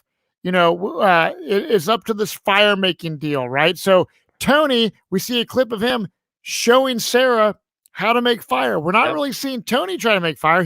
She's sitting there, legs spread. I think Tony is trying, and he's just not very good at it. Quite possibly, dude. But he's like kind of giving Sarah assistance. Michelle saying, I would love to make fire and win this game. And Tony's a little bit concerned about Michelle because, shit, he's been watching her, practice fire, and, she could freaking, win this game. And Sarah is such a competitor that she's like, fuck, like, I want to go to this fire making challenge. She has to finish her resume. She does. Yeah. So no, they all know what is needed except for Natalie. Yeah, right. Natalie felt getting herself in that spot and not risking it was enough, and it was not. Right. Yeah. So and I understand her rationale. She goes, hey, I put myself here. She goes, that alliance of 3 owned the last half of this game. That Ben, Sarah, and Tony alliance. Right. And she goes, I single-handedly dismantled it, and I wanted to single-handedly destroy the last part of it. Yeah. By facing them off one against each other. And I get that, but the jury was like, nah, that was kind of some chicken shit. And as I said, they just got through watching Chris Underwood, shame disgrace winner Chris Underwood, do the same exact thing, but he put himself in that vulnerable spot, and it was rewarded for it. Like, that's why Chris won. Right. Like they said, whoever comes back, you have to win immunity. Yeah. You have to go to Lauren and say, Kelly said this. You have to do this, and you have to make fire. You do all these things. We have plausible deniability that we had to give it to you. There's nothing else. Like anyone else in our situation that would have gone there, if they had done all those things, what was the point of us staying there?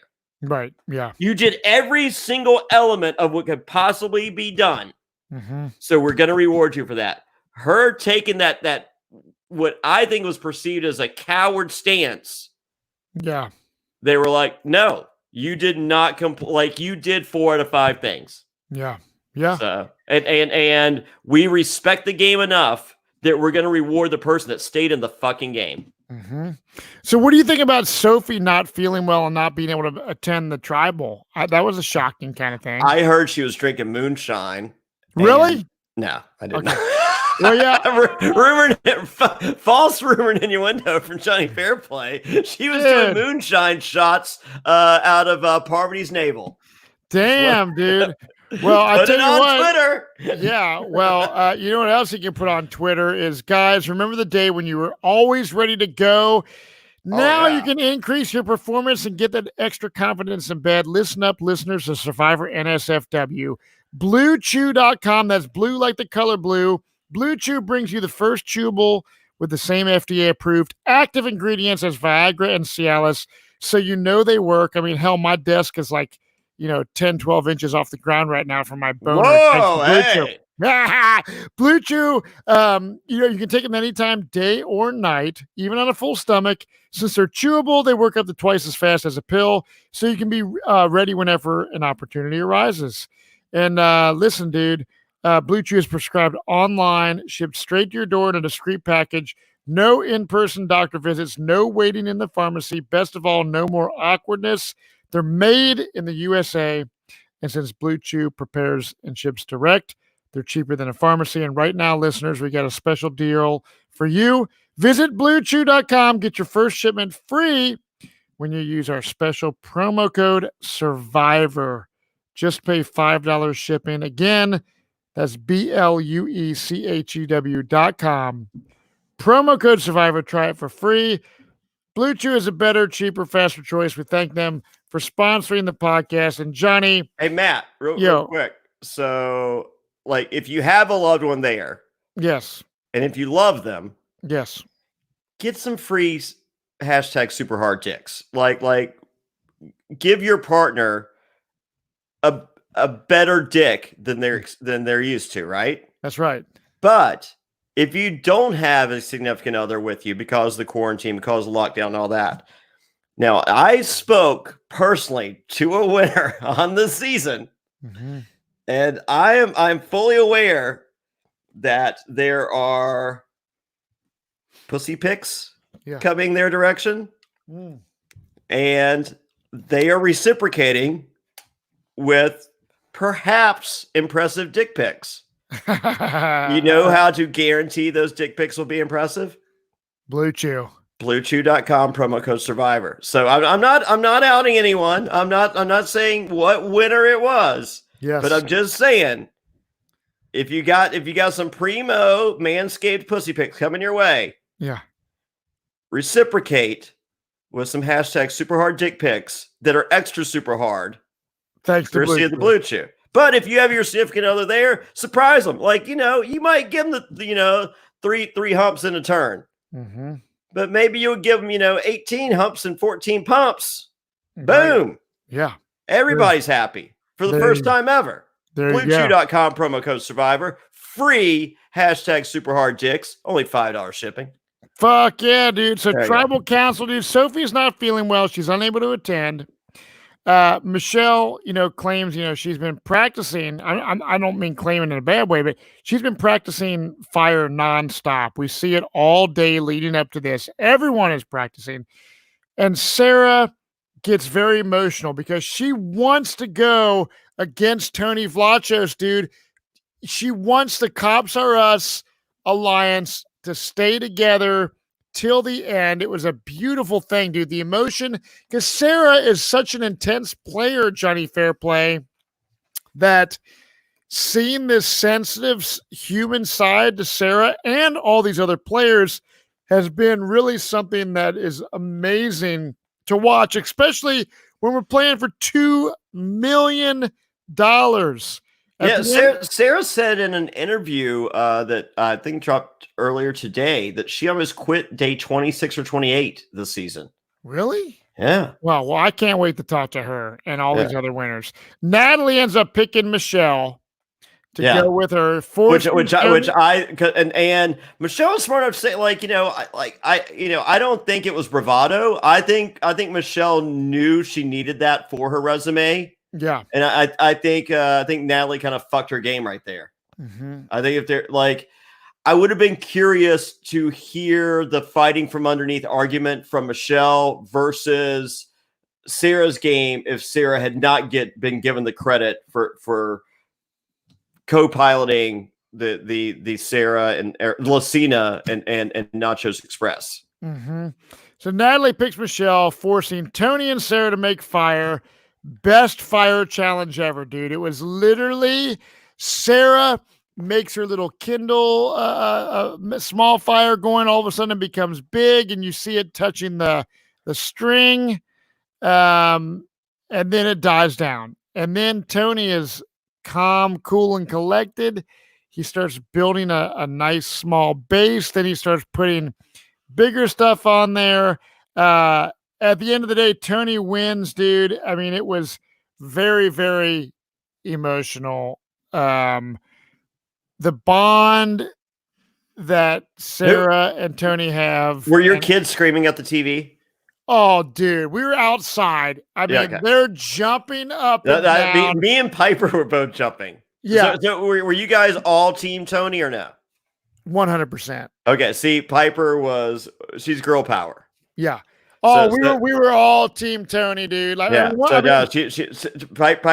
Piper was Natalie at the beginning of the episode, full throttle, and then she's jumping up and screaming for Sarah, and I'm equally jumping for Tony. Like it was a battle of the sexes. Yeah. So and then when it comes down to 3, Piper's torn because she was impressed with the performance of Natalie, from day 2 on edge to come all the way back in the game. But then she's got her friend, she's legitimate friends with Michelle. And she was like, well, I know, dude. I love Michelle. And this is not taking away anything from her game, but I just think Tony had such a dominating game and such a game that I was attracted to. So this final 3, I thought Tony's got to win. As soon as Tony won the fire challenge, I said Tony's won the fucking game. Tony wins the fire challenge, and could that have been any more emotional? I lose it right there. I was crying, dude. Yeah. I mean, I was like the hugs. First of all, I have not, besides the members of my family, Fairplay. If you come to my house, Lex, Big Tom, we're hugging each other. What's up, bro? Giving each other a hug. Yeah. We haven't done that in fucking 2 months. Yeah. So the just seeing people this emotion, I mean, it was. I mean, this finale was something else, dude. It really was. It was just seeing those guys, seeing the Cops R Us alliance, respecting one another, dude. I mean, I'm tearing up right now. Yeah.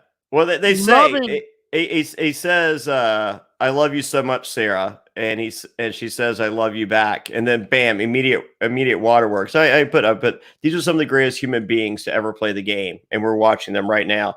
And the fact that they had to battle, they're just like, I wanted to be the one to either to be here with that person, or if not, I want to be the one to slay them. Yeah, I mean, it's beautiful. That's the beauty why Survivor is on for 40 seasons and beyond. It was fucking awesome. Yeah. So Chris Burns right. If Survivor had an Avengers squad, Tony is the Iron Man. Changed my mind. I got a Tony Iron Man shirt that's that I'm looking at right. What do you guys think about this? You know what? I'll hold it up. You like King Tony with the Iron Man deal? The Iron Man, what? Or do we want that as 2 separate shirts? I don't think you need 2 separate shirts. Okay, well then I might have but I'm only one opinion. Okay, well then I might have it all right here. I'll hold it up so you can see. And let me give you a better one. Okay. So if you're watching this on our YouTube channel, is that Tony inside the Iron Man? You like that? Yeah, King Tony on the side. That's awesome. Okay, hold on, and then or we have it below. Do we like it below or to the side? I don't know. Listeners, chime in. You see it right? Well, if you're watching, obviously on YouTube, you see King Tony. That's awesome, dude. You like the King Tony with the Iron Man? Yeah, I think it's funny, dude. Okay. I love it. King Tony's awesome, you guys dude. Vote in the chat. Let me know. So we go to a final 3 feast. Michelle's talking about her battles with her initial win, kind of overcoming that stuff. Natalie is kind of like, going on, like saying, hey, I don't have a traditional path. And Tony Vlachos is confident in his game. I understand why he is. He's played a flawless game. Quite possibly, I think he's played the best game in Survivor ever. Well, last season ended in Reign at the Final Tribal. Again tonight. Yep. And 3 of the most unique paths to get to the end in the history of the game. Yeah. Right. I mean, I think there's something to be said for that. It is. Because once again, Michelle was not a goat. You know, you have Natalie, who did everything, who did as much as you could do outside the game ever to affect inside the game. Yeah. In the history of the game, Natalie did more than anyone. Right. You had Tony that played the most perfect game inside the game, controlling the game ever. And you had Michelle fighting from underneath more than anyone ever has in the history of the game to get to the end. Yeah, it was beautiful. So none of which you can be like, oh, fuck them. Yeah, they were all deserving to be there in the final three, 100%. I think out of the three, I think Michelle played a great game. I thought Natalie, with the card she was dealt, although she was voted out, she still did so much amazing shit leading up to her getting back into the game and all the scenarios that happened.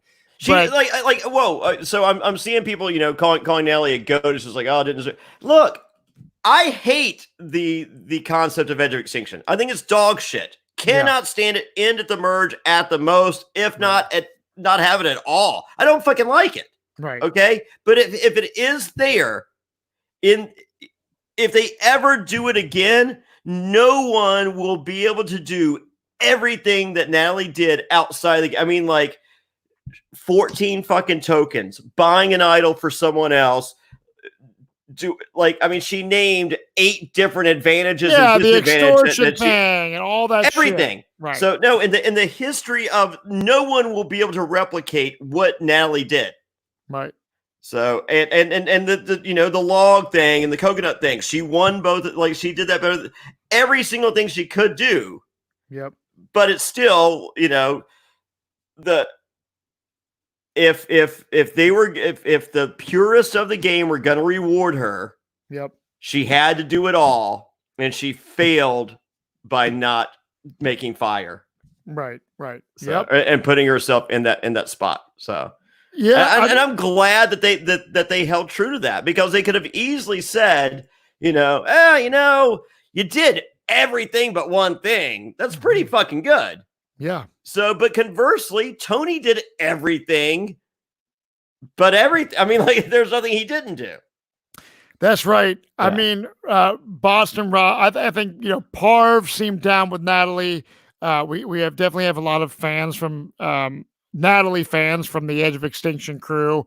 Wendell asked Michelle about her outwitting, and Michelle's like, dude, I played an adaptable game. I was alone and not with everyone's normal alliance, and I was at the bottom, and I freaking made it to the end of this game with all those crazy things against me. So props to her. And Natalie revealed, through questioning, of course, Natalie said she iced herself on the last week of Edge, and I think that also worked against her. Yeah. So right. I understand, you trying to give yourself the eye of the tiger, just mentally prepare and all that. But at the same time, that's the fucking jury management is part of the game. Yeah. Even on fucking Edge, and to fucking isolate yourself from who will potentially give you $1 million or $2 million when you don't deserve it. Right. I would kind of throw out a high five here and there before I go back into the game. Yeah. I mean, overall, dude, Rob asked Natalie about the opportunity about the fire challenge. Why didn't she go up against Tony? And she claims, I feel at peace about my decision. I think that her not putting herself on the line was negative in, her shot at potentially winning the game. But at the end of the day, I don't really think that these jurors would have let Natalie win the game. Natalie is proud of her game. Natalie wins if she does every single, she's voted out and does everything she could potentially do on Edge. Yep. And then does every single thing, including putting herself in that fire challenge and taking out Tony. Yeah. She wins the game. Yeah. And I honestly might not fight that. I still As much as I'm love against it, what else can you do? Yeah. You know? All I know, dude, is at the end of the day. But if you take out, the worst person ever, or if you take out the best person ever, that's pretty strong. Yeah, right. Yeah. Oh, yeah. I mean, at the end of the day, man, I think that in a season like this, and that someone that got voted out should not, no matter how badass they come back in. If you're comparing Natalie, who's I think very strong, to Tony Vlachos, Tony wins the game. And dude, when he won the game, I told my kids, like, if Tony doesn't win the game, I'm jumping in this fucking freezing cold pool right now. So thank you, Tony, for winning. I mean, seeing the Jeff in his garage, and then seeing beautiful Michelle with her sister, and then we see Natalie and her boyfriend, and we see Tony with his wife and kids. It was a little bit anticlimactic in this situation. They're doing what they can based off of the situation we're in. I would have liked to have seen a little bit more, wow, you won $2 million. Like, the reaction of that's a pretty fucking huge payday. But Tony's smart. He's going to make his life, more simplified and easy for his family. And that's another beauty of Tony Vlachos. So, Tony, I can't wait to meet you one day. Can't wait to have all you winners that are going to be coming on our podcast. I'm excited. We got a lot of stuff coming up, Jonny Fairplay. I mean, we didn't see a reunion show at all, which I feel like they realized they would rather give us a 3-hour episode than to have a half-assed Zoom deal. Yeah, I mean, do that on CBS.com, but don't do that on television. I mean, just the echo and production-wise of Jeff in his garage, no offense to it, but if you would have had like an hour of that, it would have been like, oh, wow, this is wild. But, dude, props to CBS Survivor, putting on a great, great, great finale. I'm a little bit concerned about no preview for season 41, Johnny. Yeah, but he said it's happening. So we threw it for those of you that checked out the Pearl Islands reunion special. We're going to be doing another one of those coming up next week. So once again, Patreons get a first look. Go to patreon.com/Survivor NSFW. Real quick, Liam Phillips' first season was a legit villain. I think Tony was a villain early, and Wendell, definitely a villain. Mm-hmm. Right. And he embraced it. Check out his social media. Yep. So, but Jeff, so on the Pearl Islands reunion deal, we suggested that this fall, if they have yet to film another season, pick an old season and re-air it. Like do a pop-up video. Have new interviews with people. Leading into commercial breaks and stuff. And one of the greatest seasons considered by many of all time, Pearl Islands. Mm-hmm. So season 40 in place of season 41, you show Pearl Islands, all the way through. Yeah, I will say this though, Johnny. We said this on the Patreon. So if you guys go back and listen to the Patreon, Pearl Islands was the last season that was not in HD, correct? No. There was more after that. There were more. So yeah, okay. That's the only reson that I think they would not be able to do that is because HD. But I think they could go. They could probably do something to make enhance the footage. Okay. Right. So you show that this fall, and then as the quarantines start to lift, film in September a redo. The original cast, original tribes, bam, and then in February you have Pearl Islands redo or reboot. Yeah. So, or do it with season 30, or do it with pick a season. No, I would love and replay it in the fall.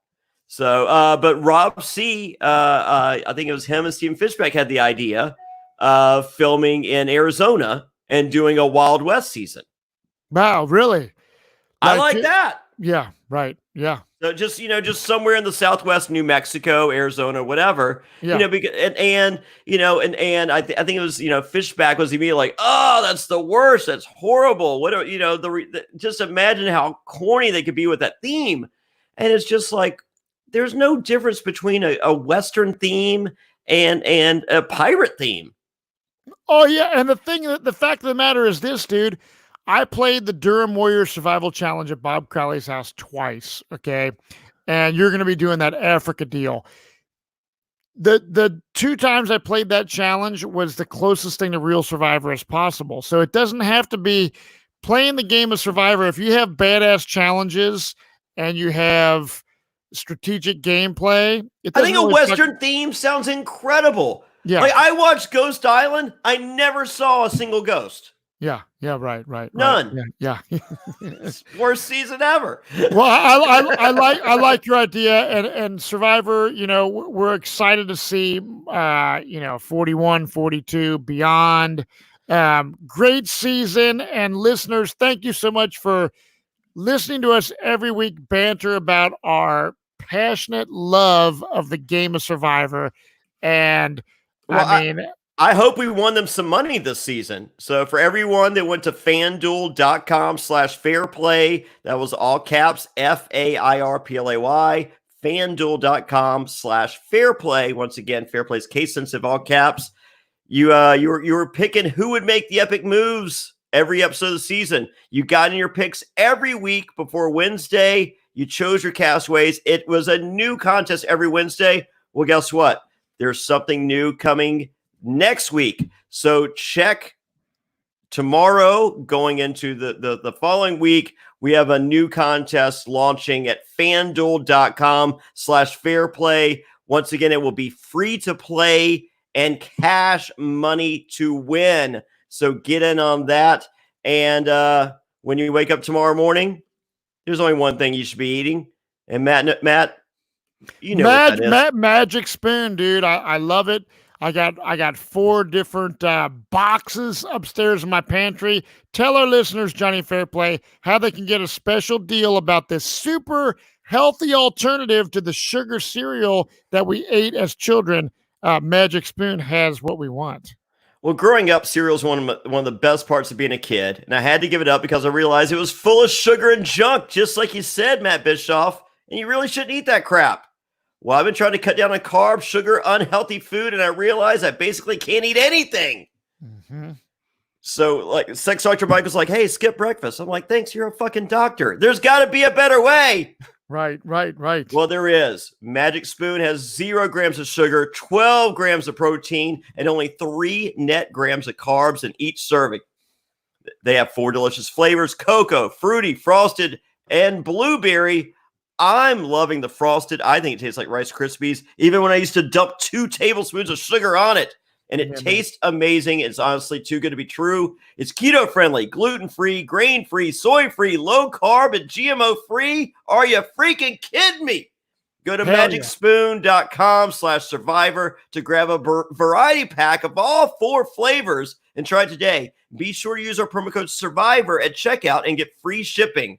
That's magicspoon.com/survivor. And Magic Spoon is so confident in their product is backed with a 100% happiness guarantee. So if you don't like it for any reason, they'll refund your money. No questions asked. That's magicspoon.com/survivor and use promo code SURVIVOR for free shipping. And we thank Magic Spoon for sponsoring the podcast. So Jonny Fairplay, this season has been wonderful. It's so great to be moving on from season 39. We're now done with season 40, Winners at War, and we're going to be podcasting all year round. We're not done. And what do we have coming up? Dude, we have we're going to be podcasting about this. Our friend Marcus Lehman from Survivor Gabon is in a show called Labor of Love, premiering on Fox February the 21st. No, May. I'm sorry. May 21st. Next Thursday night will be the premiere of Labor of Love on Fox. If you guys remember Charlotte from Sex and the City, she's executive producer on this. And it's like The Bachelor with 30 to 40-year-olds. And our good friend, Dr. Marcus Lehman, I don't. How do you think Dr. Marcus does? I think he does pretty well. I mean, he's a fucking stud. He is a stud. So Would you fuck him? No. Three blue chews in. No. You don't have a choice. No. The blue chews are making the decision for you. But we're gonna be podcasting about that show, and we got a lot of other shows under the Survivor NSFW umbrella. The best way to support our podcast is to go Patreon, patreon.com/Survivor NSFW, Q&As, all kinds of other random stuff. And we have a lot of interviews coming up on our free weekly podcast that drops every Wednesday. We've already got a couple in the bank with tons in the pipeline. I'm going to be recording with Jonny Fairplay all the time. So make sure to tune in next Wednesday to Survivor NSFW for another episode of our show. And become a patron right now. You do not want to miss our Patreon exclusives. Michelle and Nick joining me March 11th, the night that the world shut down. We were sitting there in Long Branch, New Jersey at the Wine Loft. Thank you, Melissa. And watching on the screen, as we're watching the episode, Boston Rob getting voted out the bottom of the screen. NBA season canceled that night. Like, they were playing basketball that night. They're like, it's done. No more. Yeah. And then we get an alert. Season 41, not filming of Survivor. We're like, what the, like, is this the last night of humanity as we know it? And it was. Right. It was. So, guys, trust me, I love doing the Q&As. You watch that? And me and Wendell drafting the top 12 Survivor. Like, I think Australia is one of the greatest competitors ever to play Survivor. Me and Wendell do a draft special to figure out the 12 U.S. players that could battle against the best Australia has to offer. Both of those dropping tomorrow morning. Right on. Well, dude, Patreon.com/Survivor NSFW. Links to everything at SurvivorNSFW.com. Get your Tony Nacho shirt like me and Matt, and get your Iron Man King Tony shirt. I guess that one will be dropping as well. So and you remember I said this on in the secret Patreon group, Matt. Like, so on the Super Bowl, the winning team, on the Super Bowl, they make the shirts and hats for both teams. Yeah, right. Yep. And then the team that loses, they send those to Africa, because it's it's still clothing. Right, yeah. But they can't sell that shit because the team lost. Yes, right. So you think we should have the Tony Got Robbed shirt available for a limited time? Like, it's just like in an alternate universe where this dog shit concept of Edge of Extinction haunts us. Yeah. Boston Rob wins. This is the fucking winning shirt. You know what? I'll have it up for a week, and then that motherfucker's dead as fuck. So if you want to collect this item, I say buy the Tony Nacho shirt. I wear it all the time. I love the blue color too. So, dude, thank you very much, you guys.